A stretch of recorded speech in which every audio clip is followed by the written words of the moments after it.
Sa mga idol, balik siklista na ang yung lingkod, Poging Bagsik mga guys. Sa mga grupo ko mga idol, konti lang kami ngayon. So kagabi usapan namin, marami kami ngayon, konti lang ang pumunta.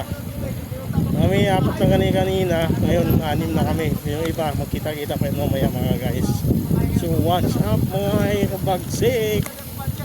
Ayan, mga veterans ng siklista yung mga kasama ko idol. Ngayon balik ako, matagal ako huminto mga guys. Ngayon balik tayo for the good health mga idol. Palakas natin yung tuhod natin at saka puso. Yan, para hindi tayo manghihina habang nagkakaedad. So, watch up alright. Sarap dito sa may bypass mga idol ng Santa Maria bypass. Ayan. Maganda po araw-araw.